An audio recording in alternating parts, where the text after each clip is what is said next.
Charlie Munger once said, "All I want to know is where I'm going to die. That way, I'll never go there." I think one of the things we do a lot is we focus on the successes of individuals and not nearly enough on the failures and the mistakes that we make. In this video, we're going to be changing all of that. We're going to talk about 5 of the biggest mistakes that investors can make. You ready? Let's go.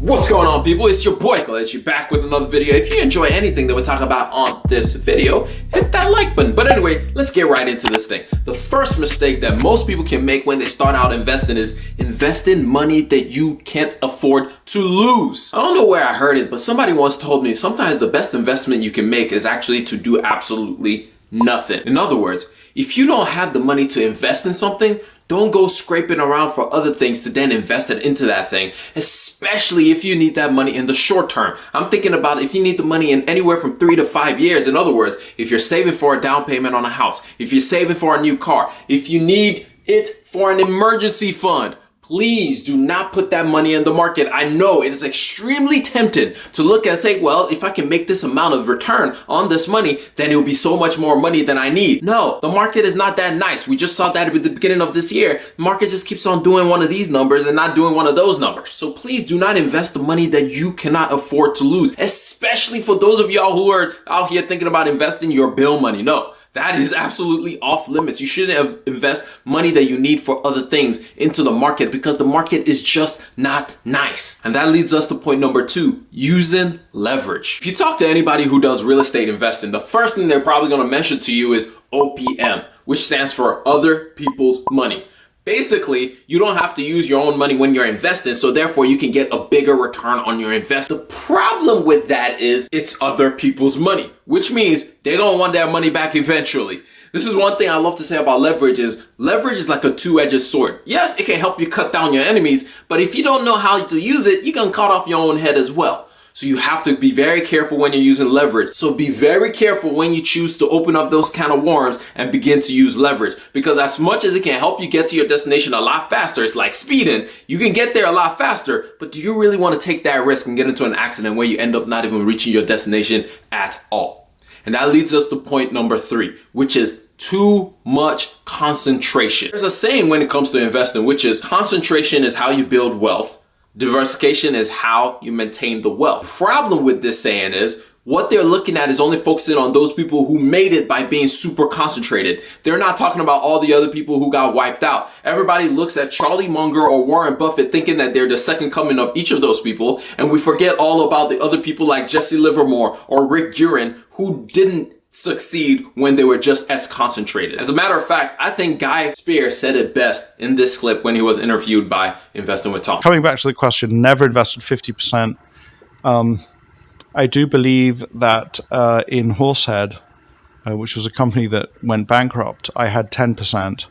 And subsequent to Horsehead, I would never invest at initial cost more than 5% of my fund into a position. And I consciously know that that is going to reduce my returns, and that's just fine because what I'm into is longevity. I'm into staying in the game and making sure I can stay in the game, and that requires me to manage my own psychology. As you can see, the goal with investing is not necessarily for you to make the biggest bang. The goal of investing is for you to survive long enough to have your money continue to compound day after day after day. It's the reason why Warren Buffett has been able to get to where he is right now. He's made bad investment, but he never got wiped out by those bad investments. Those bad investments didn't take him to zero. This is why being heavily concentrated is not necessarily the best decision that you can make for yourself. And that leads us to point number 4, which is most of us do not understand what risk actually is. For a lot of people, we believe that risk is when the market is going up and down, up and down, up and down. It's when the market is extremely volatile like it is right now. If you look at the market is down.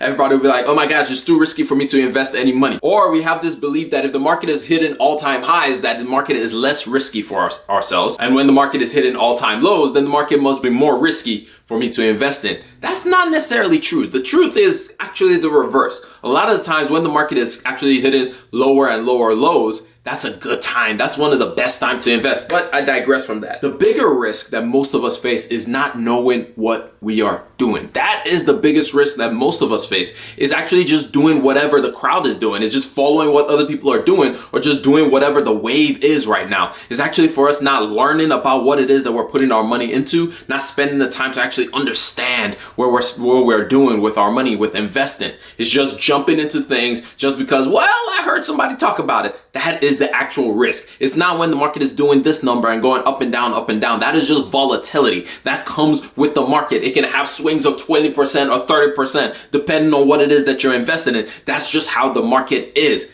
But true risk is not knowing what it is that you're getting into. It's you not learning about it before you jump into it. And that leads to point number 5, which is the baseline of what every other one of these risks come from. And that is making emotional decisions.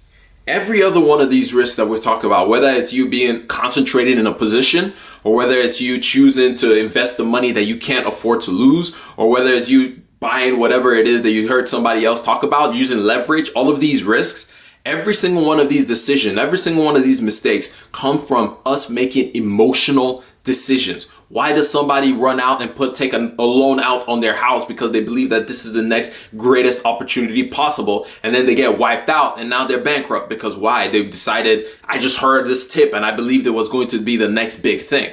Why do we do this? Why do we rush out and we decide that I have to invest every single cent I have into one position, and then when the market turns sideways, we lose every single dollar that we have? Why? We make emotional decisions. We don't take the time to sit down and actually think about these things. We just jump into different things. We just jump into it because we heard X, Y, and Z talk about it on the bus. We don't do the research to actually understand what it is that we're getting into. And this is the biggest risk that any one of us can make. It doesn't matter whether you're a new investor or an experienced investor. This is one of those risks that we always have to come back to and make sure we're not just jumping into things because we just heard somebody talk about it, or because we're just excited about the thing in and of itself. Sometimes it works. I mean, everybody can point to Tesla. People got excited about Tesla. I like the Tesla car and I bought the Tesla stock and it worked out for you. But that doesn't always happen to be the case. As we've seen over the last year with a lot of these hype, exciting stock names, we look at Palantir, look at Lemonade, we look at CrowdStrike, we look at all of these companies that everybody was excited about, Peloton. All of them are down more than 50% this year. Be very mindful before you jump into any investment. Actually take the time to do some kind of research to actually understand what it is that you are getting yourself into. But anyway, that's all I got for y'all in this video. I hope y'all learned one, maybe two things out of this entire thing. If you did, hit that like button. If you loved it, hit the subscribe button. But I'm gonna catch y'all up on the next one. Remember, generosity is always greater than greed. God bless each and every single one of y'all, and I'm out. Peace. Yeah, that was a bad whoosh.